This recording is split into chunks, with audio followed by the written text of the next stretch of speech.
Kwa majina naitwa John Sabib Rashid, ni mwenyekiti wa Angels inayoitwa Dyslexia Tanzania. Dyslexia Tanzania ni changamoto ambayo inawapata watoto na inawaathiri katika mambo makubwa matatu ambayo ni kusoma, kuandika na kuhesabu.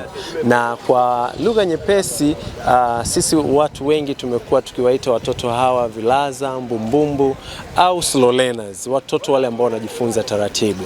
Sasa katika utaalamu ambao umegundulika huko katika nchi za wenzetu ni kwamba hii inaitwa dyslexia, na dyslexia ni namna tofauti ya kujifunza. Sasa katika nchi yetu ya Tanzania tumekuwa tukipitia changamoto hii, tukiona watoto wakinyanyapaliwa kwa sababu ya kutokujua kusoma na kuandika, na pasipo sisi wenyewe kujua ya kwamba wao wanajifunza kwa namna tofauti. Kwa hiyo NGO hii ambayo inakuza uelewa kuhusiana na hii issue ya dyslexia inataka kuwaelimisha au kuleta uelewa kwa jamii kujua ya kwamba watoto hawa sio mbumbumbu bali wanajifunza kwa namna tofauti. Na tuliona ni vizuri kupitia mbio ambazo watu wengi wamekuwa wakipenda kwa ajili ya mazoezi ya afya, tutumie fursa hii kukuza uelewa kwa jamii yetu. Mbio hizi ni fun run ambazo tunaziandaa na tunaziandaa katika mikoa tofauti. Tumekuwa tukizifanya Arusha na kwa mara ya kwanza tumekuja kuzifanya hapa katika mkoa wa Dodoma,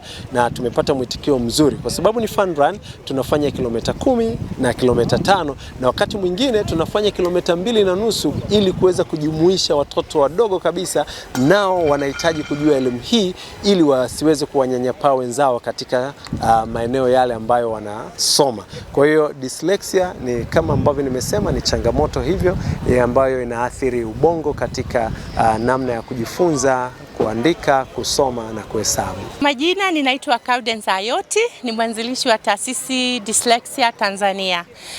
Msukumo wangu wa kuanzisha hii taasisi kimsingi ni mwanangu. Mimi nina mtoto wangu ambaye nilikuwa simuelewi. Shule zinalalamika, nikashindwa na nikimsaidia kufanya homework, naona kama mbona ana struggle kuliko watoto wengine. Hii struggle yake mbona anahangaika sana. Nikawa natafuta suluhisho na ilinichukua miaka 7.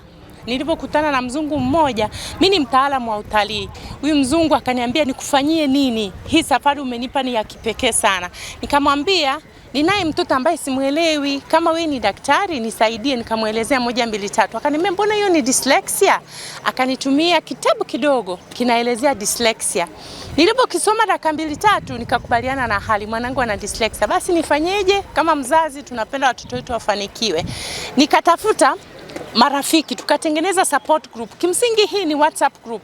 Hiyo ni mwaka 2021. Tukasambaza hiyo link, watu wakajiunga, wengine ni wataalamu wa dyslexia, na hiyo support group iko mpaka sasa hivi. Mwaka 2023 tukafungua hii taasisi ya Dyslexia Tanzania. Tunachokifanya, tunakuza uelewa kuhusu dyslexia kupitia mbio kama hii ya leo, Dyslexia Awareness Run, Dodoma Dyslexia Fun Run. Tumekuja Dodoma kwa mara ya kwanza. Tumekuwa tukifanya shughuli zetu Arusha.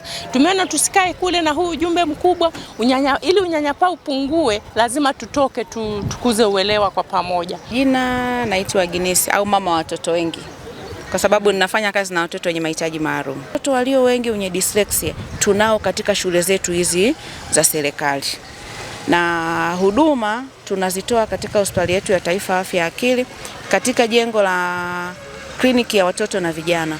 Tunafanya kazi hiyo pale, tunafanya kazi katika maeneo ya mazoezi, tunatoa huduma za kuwahudumia watoto hawa. Kwa hiyo mimi nafikiri kwa haraka bila hata kwamba kusema ni lazima kwamba mtu awe mtaalamu, wewe mwenyewe kama mzazi unaona mtoto wako, unaona kwamba mtoto wangu katika uelewa wake unakuwa ni mdogo, kwamba hata kama mtoto atafundishwa vipi uelewa wake unakuwa ni mdogo. Sasa ukishapata mtoto wa hivyo, majumbani tunafahamu watoto tunaoishi nao kwamba huyu mtoto wake katika hali yake ya kujifunza anajifunza kwa upole, sijui tuseme kwa upole, au mtoto anajifunza lakini hata mwalimu ajifunze vipi, amjaribu kumfundisha vipi, yule mtoto haelewi. Lakini kumbuka mtoto wa dyslexia anakuwa ameshajitahidi mara 4 zaidi ya mtoto ambaye hana shida. Kwa hiyo ni watoto ambao tunao hata kama atakuwa hajafanyiwa assessment na wataalam, wewe mwenyewe kama mzazi unaona, kwa sababu ule ufundishaji wake utakuwa ni mdogo. Kwa hiyo na sasa hivi kama Mirembe tunapambana na tunatembelea sana hizi shule zetu za serikali, kwa sababu tunaenda kuwatoa watoto wale. Na kitu kingine ambacho naweza nikasema, tuwashukuru hao waandaaji wa mbio hii, kwa sababu ni sehemu ambayo wale walioshiriki leo marathon ya leo watakuwa ni ambassador wazuri sana katika jamii, kwa sababu mtu atajua hivi kumbe mtu fulani anapata changamoto, hebu tumpeleke sehemu fulani ili tuweze kumsaidia.